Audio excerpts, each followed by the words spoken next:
എരിതീയിൽ നിന്ന് വറചട്ടിയിലേക്ക് എന്നൊക്കെ പറയാറില്ലേ? അതാണിപ്പോൾ കെ മുരളീധരന്റെ അവസ്ഥ. പത്മജ ബി.ജെ.പിയിൽ ചേർന്നതിന്റെ ജാള്യത മറയ്ക്കാൻ എന്നോണം കെ മുരളീധരനെ ഇപ്പോൾ വടകരയിൽ നിന്നും തൃശൂരിലേക്ക് കൊണ്ടുവന്നിരിക്കുകയാണല്ലോ. വടകര സീറ്റ് വീണ്ടും ഉറപ്പിച്ചിരുന്ന മുരളീധരന് ആദ്യത്തെ അടി കൊടുത്തത് CPM ആണ്. CPM-ലെ ഏറ്റവും ജനപ്രിയ സ്ഥാനാർത്ഥിയെന്ന് ശത്രുക്കൾ പോലും സമ്മതിക്കുന്ന ശൈലജ ടീച്ചറെയാണ് അവർ മുരളിയെ പൂട്ടാൻ വടകരയിൽ ഇറക്കിയത്. TP ചന്ദ്രശേഖരൻ പാർട്ടി വിട്ടത് മുതൽ കഴിഞ്ഞ 3 പാർലമെന്റ് തിരഞ്ഞെടുപ്പിലും അവർക്ക് നിലം തൊടാനാവാതെ പോയ കടത്തനാടൻ മണ്ണ് പിടിച്ചെടുക്കാനാണ് ശൈലജ ടീച്ചറെ ഇറക്കിയത്. അതോടെ മുരളീധരന്റെ ആത്മവിശ്വാസം പാടെ തകർന്ന് തരിപ്പണമായിരുന്നു. കഴിഞ്ഞ നിയമസഭാ തെരഞ്ഞെടുപ്പിൽ മട്ടന്നൂരിൽ സംസ്ഥാനത്തെ തന്നെ ഏറ്റവും വലിയ ഭൂരിപക്ഷം നേടി വിജയിച്ച ശൈലജ ടീച്ചർക്ക് മുമ്പിൽ ഒരു ഗിമ്മിക്ക് കൊണ്ടും പിടിച്ചു നിൽക്കാനാവില്ലെന്ന് മുരളിക്ക് ഉറപ്പായിരുന്നു. അതിനിടെയാണ് TP ചന്ദ്രശേഖരൻ വധക്കേസിൽ പുതിയൊരു വിധിയുണ്ടായത്. അത് മാത്രമായിരുന്നു മുരളിയുടെ ഏക സമാധാനം. പക്ഷേ ആ ഇഫക്റ്റ് എത്രമാത്രം ഉണ്ടാകുമെന്ന് അറിയുമായിരുന്നില്ല. അങ്ങനെ ചുരുക്കി പറഞ്ഞാൽ എരുതിയിൽ കിടന്ന് വേവുകയായിരുന്നു കെ മുരളീധരൻ. ഇപ്പോഴിതാ മുരളിയെ നേരെ തൃശൂരിലേക്ക് കെട്ടുകെട്ടിച്ചിരിക്കുന്നു. കാരണം സ്വന്തം സഹോദരി. തൃശൂരിലെ കാര്യം വടകരയേക്കാൾ ഭീകരമാണെന്ന് മുരളീധരൻ അറിയാം. വടകരയിൽ പേടിക്കാനുണ്ടായിരുന്നത് ശൈലജ ടീച്ചറിനെയാണെങ്കിൽ തൃശൂരിൽ ഒരു പുലിയാണുള്ളത്, സുരേഷ് ഗോപി എന്ന പുപ്പുലി. സുരേഷ് ഗോപി ഇപ്പോൾ തന്നെ വിജയം ഏതാണ്ട് ഉറപ്പിച്ച അവസ്ഥയിലാണ്. സുരേഷ് ഗോപിക്കെതിരെ ഉന്നയിക്കുന്ന ആരോപണങ്ങളൊക്കെ ബൂമറാങ് പോലെ ഉന്നയിച്ചവർക്ക് നേരെ തിരിച്ചടിച്ചു കൊണ്ടിരിക്കുന്ന ദയനീയമായ അവസ്ഥ. ഏറ്റവും ഒടുവിലാണ് സുരേഷ് ഗോപി ലൂർദ് മാതാവിന് സ്വർണ്ണകിരീടം സമർപ്പിച്ചതുമായി ബന്ധപ്പെട്ട ഒരു വിവാദം.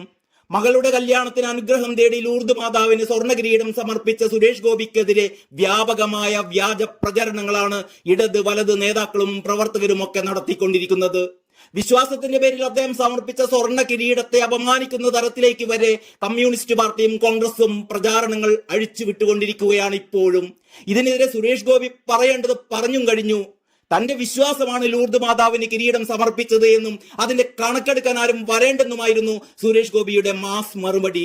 ആ കണക്കെടുക്കാൻ നിൽക്കാതെ കരുവന്നൂർ ബാങ്ക് പോയി ലക്ഷക്കണക്കിന് പാവങ്ങളുടെ ജീവന്റെയും ചോരയുടെയും കണക്കെടുക്കാനും കമ്മ്യൂണിസ്റ്റ് പാർട്ടിയെയും കോൺഗ്രസിനെയും കടന്നാക്രമിച്ചുകൊണ്ട് സുരേഷ് ഗോപി പറയുകയുണ്ടായി. മാതാവിനോടുള്ള എന്റെ വിശ്വാസം കുടുംബപരമായ ഒരു ആചാരമാണ്. അതെത്രയോ വിശ്വാസികൾ ചെയ്യുന്നു. ആ കൂട്ടത്തിൽ ഞാനും ചെയ്തു. എന്റെ കുടുംബത്തിന്റെ നേർച്ചയായിരുന്നു ആ കിരീടം. അത് ഓഡിറ്റ് നടത്താൻ മറ്റു പാർട്ടിക്കാർക്ക് എന്ത് അധികാരമെന്നാണ് സുരേഷ് ഗോപി ചോദിച്ചത്. ആ കിരീടം മുഴുവൻ സ്വർണമാണ് എന്ന് സുരേഷ് ഗോപി ഒരിടത്തും പറഞ്ഞിരുന്നില്ല. അത് സമർപ്പിക്കുമ്പോൾ ഒരു മാധ്യമങ്ങളെയും ക്ഷണിച്ചിരുന്നുമില്ല.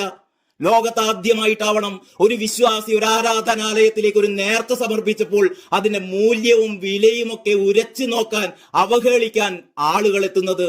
ഇത്ര പരിഹാസ്യമായൊരു പ്രവൃത്തി കേരളം ഇന്നോളം കണ്ടിട്ടില്ല.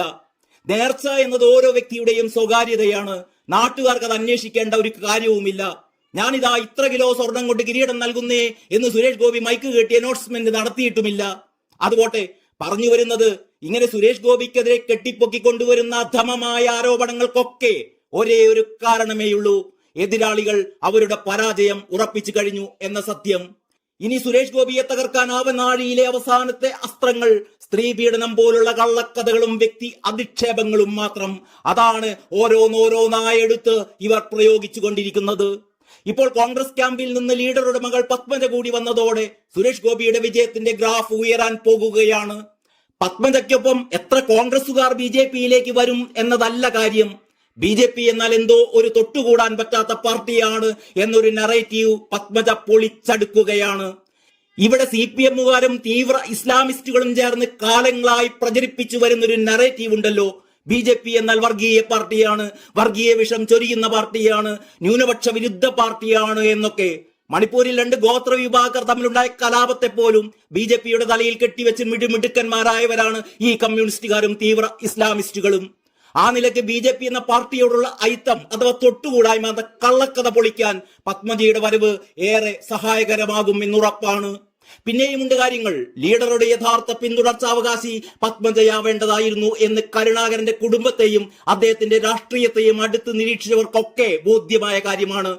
അതിനുള്ള കാലിബർ യഥാർത്ഥത്തിൽ ഉണ്ടായിരുന്നത് പത്മജക്കാണ്. പത്മജക്ക് മുന്നിൽ മുരളി ഒരു വലിയ വലിയ സീറോ മാത്രമായിരുന്നു. പക്ഷെ മുരളീധരൻ വളരെ തന്ത്രപരമായി ചരടുകൾ വലിച്ചു. കരുണാകരനെ പിന്നിൽ നിന്ന് കുത്തിയ മാനസപുത്രന്മാരും അതിന് മുരളിക്ക് കൂട്ടുനിന്നു. പത്മജയ്ക്കെതിരെ ഇല്ലാത്ത ഒരുപാട് ആരോപണങ്ങൾ, വ്യക്തി അധിക്ഷേപങ്ങൾ, എല്ലാറ്റിനും പിന്നിൽ മുരളീധരനായിരുന്നു. മുരളീധരൻ മാത്രമായിരുന്നു. കോൺഗ്രസ് വിട്ട് BJPയിൽ ചേരാനുള്ള സഹോദരി പത്മജയുടെ തീരുമാനം ചതിയാണെന്നും അംഗീകരിക്കാനാവാത്തതാണ് എന്നൊക്കെയാണ് മുരളീധരൻ വിളിച്ചു പറഞ്ഞത്. സഹോദരി തന്തക്ക് പിറക്കാത്തവൾ എന്ന് കൂടെയുള്ള ഒരു യുവ നേതാവ് മൈക്ക് കെട്ടി വിളിച്ചു പറഞ്ഞിട്ടും മുരളീധരന് കുലുക്കമില്ല, ഉളുപ്പില്ല. അതാണ് മുരളീധരൻ. പെറ്റമ്മയെ വരെ അധിക്ഷേപിച്ചാലും കുലുകില്ല. അധികാരം കിട്ടാൻ ആരുടെയും കാല് നക്കും, കാല് പിടിക്കും. പത്മജയുമായി ഇനി സഹോദരി എന്ന നിലയിൽ പോലും ബന്ധമില്ലെന്ന് വരെ മുരളീധരൻ പറഞ്ഞു കളഞ്ഞു. പക്ഷേ പത്മജ തിരിച്ചടിച്ചത് ഇങ്ങനെയാണ്. മുരളിയേട്ടൻ പറയുന്നത് കേൾക്കുമ്പോൾ ചിരിയാണ് വരുന്നത്. മുരളിയേട്ടൻ അച്ഛനെ എത്ര വേദനിപ്പിച്ചയാളാണ്. അച്ഛൻ മരിക്കുന്നത് വരെ പത്മജ അച്ഛനെ വേദനിപ്പിച്ചിട്ടില്ല. മറ്റുള്ളവർ അച്ഛന്റെ കാര്യം പറയുന്നത് മനസ്സിലാക്കാം. പക്ഷേ ചേട്ടൻ അച്ഛന്റെ ആത്മാവ് എന്നൊക്കെ പറയുന്നത് കേൾക്കുമ്പോൾ ചിരിയാണ് വരുന്നത്. ജീവിച്ചിരിക്കുമ്പോൾ അച്ഛനോട് ഒരു താല്പര്യവും കാണിക്കാത്ത ആളായിരുന്നു ചേട്ടൻ. അതൊക്കെ എല്ലാവർക്കും അറിയാം. രാഷ്ട്രീയം വെച്ചിട്ടാണ് കെ മുരളീധരൻ എന്നെ സഹോദരിയായി കാണാൻ സാധിക്കില്ല എന്ന് പറഞ്ഞതെങ്കിൽ DICയിലേക്ക് ചേട്ടൻ പോയപ്പോഴും ചേട്ടനെ ചേട്ടനായിട്ട് തന്നെയാണ് താൻ കണ്ടിരുന്നത്. അദ്ദേഹത്തിന്റെ മനസ്സെല്ലാവർക്കും അറിയാം. ഞാൻ അതിന് മറുപടി പറയാൻ അന്നുമില്ല ഇന്നുമില്ല. കാരണം ഇതൊക്കെ മുരളിയേട്ടൻ തിരുത്തി പറയുന്ന ഒരു കാലം വരും. എന്നോടുള്ള ബന്ധം ഇതിന്റെ പേരിൽ ഉപേക്ഷിക്കുകയാണെങ്കിൽ അങ്ങ് ഉപേക്ഷിക്കട്ടെ. ഇതായിരുന്നു പത്മജയുടെ മറുപടി. പത്മജ യഥാർത്ഥത്തിൽ മറുപടി പറഞ്ഞു തുടങ്ങിയിട്ടേയുള്ളൂ. മുഴുവൻ കാര്യങ്ങൾ പറഞ്ഞാൽ മുരളീധരന് പത്മജയുടെ മുന്നിൽ പിടിച്ചു നിൽക്കാനാവില്ല. ഈ കേരളീയ സമൂഹത്തിന് മുന്നിലും പിടിച്ചു നിൽക്കാനാവില്ല. ആ കഥകൾ പത്മജ പറഞ്ഞില്ലെങ്കിൽ അടുത്തൊരു വീഡിയോയിൽ നമുക്ക് നേരിട്ട് പറയാം. അതിനു മുമ്പ് ആ രാഹുൽ മാങ്കൂട്ടത്തിന്റെ ചെകിട്ടത്ത് ചെരുപ്പൂരിന്ന് പൊട്ടിക്കാനുള്ള തന്റേടമെങ്കിലും മുരളി കാണിക്കട്ടെ എന്ന് മാത്രം പ്രാർത്ഥിച്ചുകൊണ്ട് എല്ലാവർക്കും നന്ദി, നമസ്കാരം.